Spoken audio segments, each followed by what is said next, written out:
Hudson Bay Line, on the Hudson Bay Line. Hell of a time on the Hudson Bay Line, on the Hudson Bay Line, on the Hudson Bay Line. Hell of a time on the Hudson Bay Line. How are we to view the end of the Hudson's Bay, a company 200 years older than Confederation?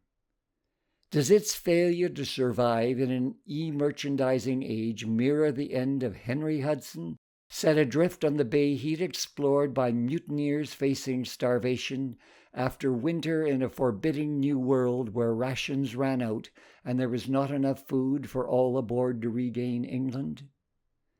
To generations who've known the bay's stores and their familiar stripes as a friend, the story is tinged with sadness. But it's not basically a tragic story. The company has adapted and reinvented itself many times in its 355-year history. Post-contact Kanata has also evolved and reshaped itself beyond being a satellite of 4 empires over a span of 528 years. We're now challenged to be more self-sufficient and resilient in a time of economic upheaval. Looking at our evolutionary history alongside that of the Hudson's Bay Company can help us find creative ways to reformulate our relationship with the American Empire and offshore interests as we did with the French, British, and Spanish earlier on our east and west coasts. To start with, it helps to realize, amidst talk of decolonization, that contact between Europeans and Turtle Islanders did not begin with goals of settlement, but of circumnavigation. Apart from the Vikings, the first mariner-trader explorers were seeking a passage to India, China, and Japan. Turtle Island was in the way of where they were going, and they were looking for a way around. England had searched for a northwest passage from the time of Elizabeth Tudor. The first non-Indigenous Thanksgiving celebration recorded in North America was not in New England, but in the north. English explorer Martin Frobisher had lost one of his ships in an Arctic gale, but was able to rescue all aboard. His thanks were not for harvest, but for delivery for safe homecoming. 2 monarchs, a revolution, and a civil war later, King Charles II was restored to the throne from which his father, Charles I, had been overthrown. England had grown tired of a Puritan republic and wanted its king back, not to rule, but as a figure of stability. Parliament now ruled, but the king could bestow favors. He chartered the Company of Adventurers trading into Hudson Bay under his cousin Prince Rupert to resume exploration and trade around North America. The St. Lawrence entrance to the interior was held by New France, which extended down the Mississippi to Louisiana. But north of Labrador, Davis Strait provided an opening into Hudson Bay, whose basis was the focus of the charter. The English set up Hudson Bay trading posts on the coast, waiting for First Nations to come to them. Later, they built forts farther inland that led into contact and competition with traders following rivers west from New France. While the immediate focus was first for Europe, depending on native hunters and trappers, the long-range focus was still a route to the Pacific that could open Europe-Asia trade on an imperial scale. A grand prize was offered to the first person to find it. Settlement was not an issue. Both British and French traders recognized that bringing in masses of their own people searching for land would disrupt relations with First Nations on which the success of the fur trade depended. 92 years after Northwest Company explorer Alexander Mackenzie found a passage from Canada by land to Bella Coola, Canadian Pacific built a passage by steel and steam, a 6-day transcontinental rail portage between its steamships on 2 oceans. This enabled shipping between Europe and Asia in 21 days, something no one else in the world could do.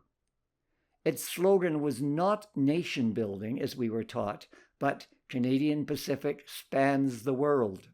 This is the role and opportunity we're challenged to take up now, not as a private company, but as a country with interests and linkages that are worldwide as well as continental. This goal, achieved by Canadian Pacific, and the demand for beaver pelts diminished, the Hudson Bay and Northwest companies merged under HBC's moniker, and the bay redefined itself. Settlers were now a factor. In 1881, the railway arrived in Winnipeg, which billed itself North America's largest center west of Chicago. The same year in Winnipeg, the Hudson's Bay Company opened its first store, not a trading post, selling dry goods, groceries, and hardware. The company reorganized itself in 3 divisions: fur trade, land sales, and retail in 1910. With advice from the British Harrods stores, it launched a chain of retail development stores in Calgary, Edmonton, Vancouver, Victoria, Winnipeg, and Saskatoon. These, the original 6, had classic terracotta exteriors. Expansion into eastern Canada did not come about for another 50 years. Under one roof downtown, the 6 housed what would later be offered by separate stores in covered suburban shopping centers. In the basement were groceries and hardware, on the main floor notions and variety items, on the second women's wear, on the third furniture, on the fourth men's wear, and on the fifth toys and children's wear, and on the 6th dining rooms. In the late 1950s, the first covered year-round shopping center appeared in Calgary's Chinook Plaza and later on the city's North Hill. These offered a variety of shops, restaurants, and recreation such as bowling lanes and movie theaters. Downtown department stores met the challenge by opening satellite stores in or adjacent to these malls. This prototype spread to other prairie winter cities, then east, and finally to the west coast where the climate was milder. Megamalls, beginning with West Edmonton Mall in Edmonton, 1981, stretched the model to the max, with auto dealerships, countless boutiques and eateries, a massive cineplex, a skating rink, and a hotel. As this undercut the original goal of department stores, Hudson's Bay shed its basement operations, groceries, hardware, and economy brands, and restaurants to focus on more upscale, exotic lines of merchandise, boutique brands but still in a single store. Big box, detached centers with varieties and volumes of electronics and clothing at discount further undercut department stores. The end came with the pandemic and online shopping. The Bay's Northern Stores division continued to offer smaller-scale department stores in Arctic settlements until the 2020s, alternating or competing with co-op stores in some communities. With a retreat from globalization now evident in Canada's response to U.S. tariff policy, new national and regional enterprises may emerge to fill the gap, but these are likely to be more sector-focused. A return to the department store model under single ownership is unlikely.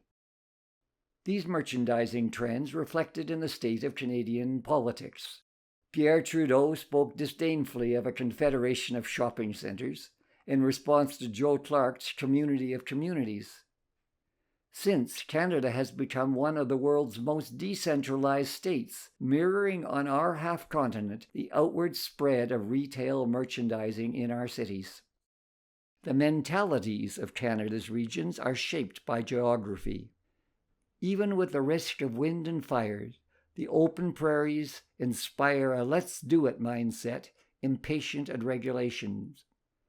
Mountains engender challenge and caution with a sense of our limitations.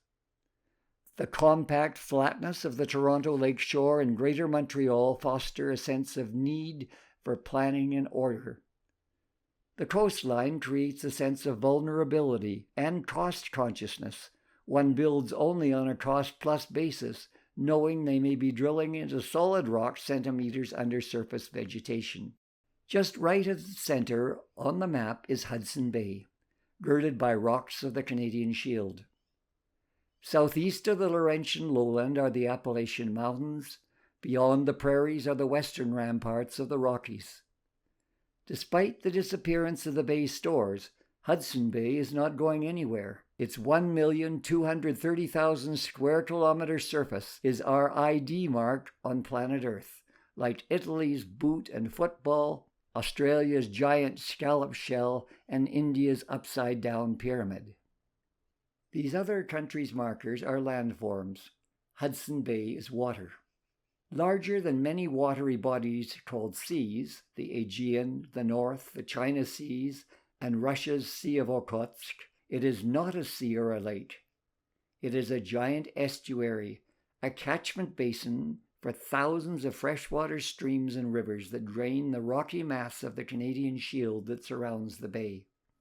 Its main southwestern inlets are the Churchill and Nelson rivers, including the North and South Saskatchewans, the Red, and streams from north of Lake Superior. On its east and southeast are inflows from the Grande Baleine and James Bay power projects that power northeastern North America. On the northwest side, the Thelon River drains the eastern Arctic through Baker Lake. 4 jurisdictions surround Hudson's Bay: Quebec, Ontario, Manitoba, and Nunavut, Canada's last delineated largest territory. Each has its own trade and transport links. Physically, they front on a boreal sea garden, navigable half the year and frozen the other half, due to lesser depth and salinity than the oceans. Polar bears spend 6 months hunting on the ice, 6 months scavenging on shore. Above the bay is a crown of islands: Baffin, Devon, the Queen Elizabeth Cluster, and Ellesmere Island with Canada's most northerly point. These and the entire archipelago were transferred to Canada by Order in Council in 1880 and legislated in Canada's boundaries 15 years later. This edition emphasizes Hudson's Bay as the central feature of Canada. What the trading company and stores were named after remains a long-term reminder of their story on Canada's map. How can this story help us face and negotiate Canada's present economic uncertainties? Some may emphasize administrative matters. The company's ability to analyze a situation, selectively focus and adapt to changing conditions, such as moving its trading posts inland rather than waiting for First Nations to come to them on the coast, and to identify separate business activities and reorganize accordingly, to shift to stores when settlement began, and to withdraw from the international trade area Asia-Europe when another company achieved that link. Today, this could mean identifying and actualizing the type of new projects and opportunities Prime Minister Mark Carney is encouraging our peoples and corporations, provinces and territories to build with each other and overseas in rebirthing the Kanata global village spirit. These may be valid, but we ask, are they enough? Is it possible to grasp changing conditions yet analyze ourselves out of existence? Is adapting to conditions sufficient as a raison d'être? To this we must admit, yes, there are characteristics of a business or project, not just the business activities, but the people doing them, that we must factor in to see if they fit. A further question and answer illustrate this.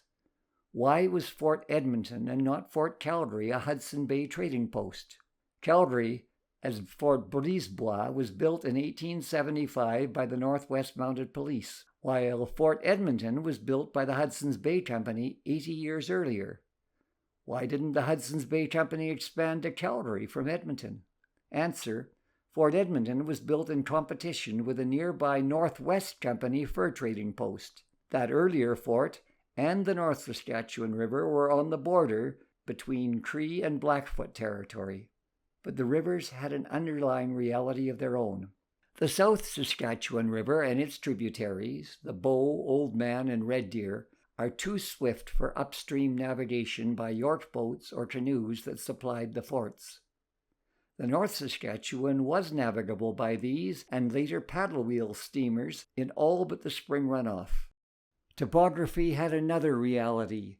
The woods and ravines and wetlands that bordered the slower northern rivers were more hospitable to fur-bearing animals.